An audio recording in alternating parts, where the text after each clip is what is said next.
Selamat datang kembali. Hari ini kita akan membahas lebih dalam satu bagian yang sangat penting dari surat Roma, tepatnya di pasal 5 ayat 12 sampai 21. Kita juga akan lihat beberapa kutipan pendukung nih.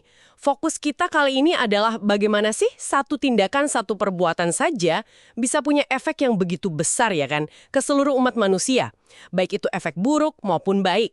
Kita akan lihat kontras tajam antara Adam dan Kristus. Betul sekali. Jadi, inti dari bagian ini memang kontras ya. Di satu sisi kita lihat bagaimana dosa dan juga maut itu masuk ke dunia lewat satu orang, Adam. Tapi di sisi lain, justru kebaikan, kasih karunia, dan kehidupan itu datang melimpah lewat satu orang lainnya, yaitu Yesus Kristus.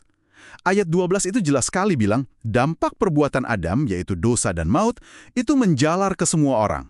Ini bukan sekadar catatan sejarah loh. Ini penjelasan teologis tentang kondisi dasar kita sebagai manusia. Nah iya, yang bikin saya penasaran itu di ayat 14, Adam disebut sebagai gambaran dia yang akan datang. Maksudnya Kristus kan? Ini langsung membuat kita berpikir, oke, ada semacam pola atau perbandingan besar di sini. Gimana ceritanya satu pelanggaran Adam itu bawa penghukuman buat semua.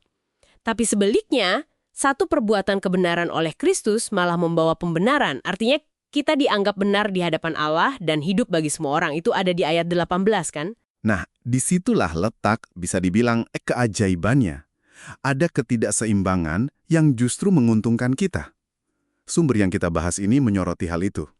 Meskipun dosa masuk lewat Adam, tapi kasih karunia Allah dan karunia-Nya yang datang lewat Yesus Kristus itu jauh lebih besar lagi. Itu kata ayat 15.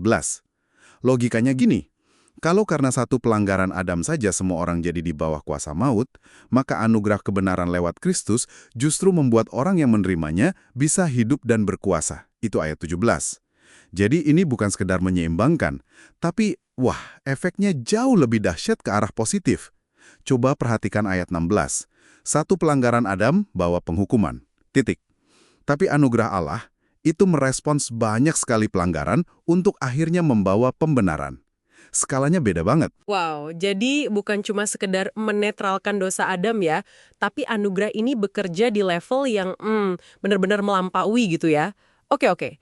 Terus gimana dengan peran hukum Taurat yang disebut di ayat 20?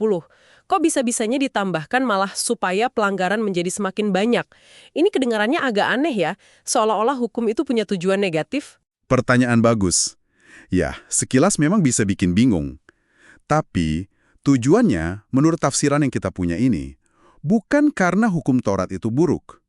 Justru sebaliknya, standar kebenaran Allah yang tinggi di dalam hukum Taurat itu, ibaratnya kayak penggaris lurus yang kita pakai untuk mengukur garis yang kita buat. Nah, penggaris itu justru akan menunjukkan dengan jelas betapa bengkoknya garis kita.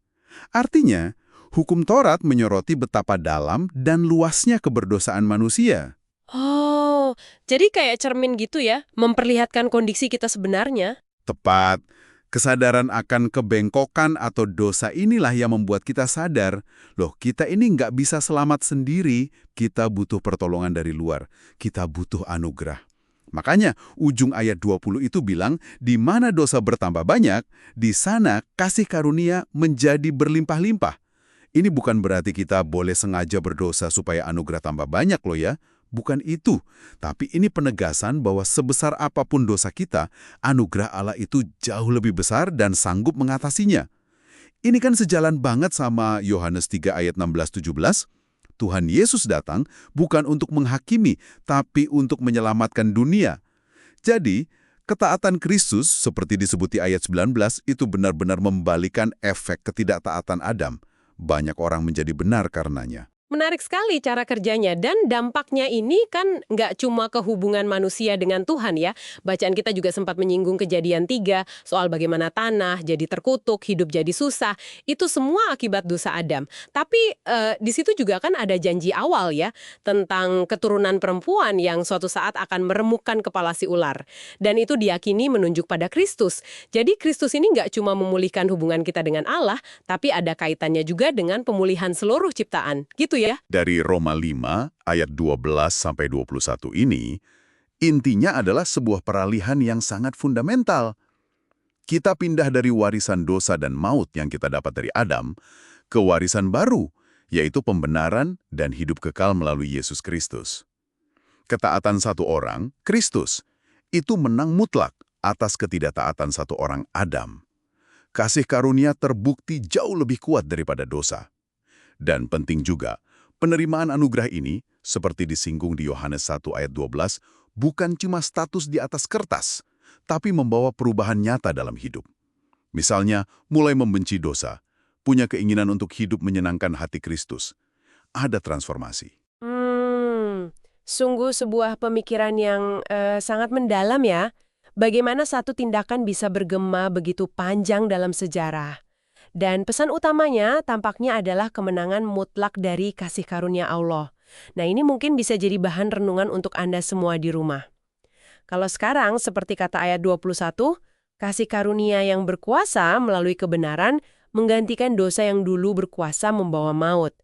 Kira-kira bagaimana kesadaran ini bisa mengubah cara Anda memandang dan merespons kegagalan, baik itu kegagalan diri sendiri maupun orang lain? Dan juga bagaimana ini membentuk cara Anda menerima dan menghargai anugerah dalam kehidupan sehari-hari? Sesuatu untuk kita pikirkan bersama.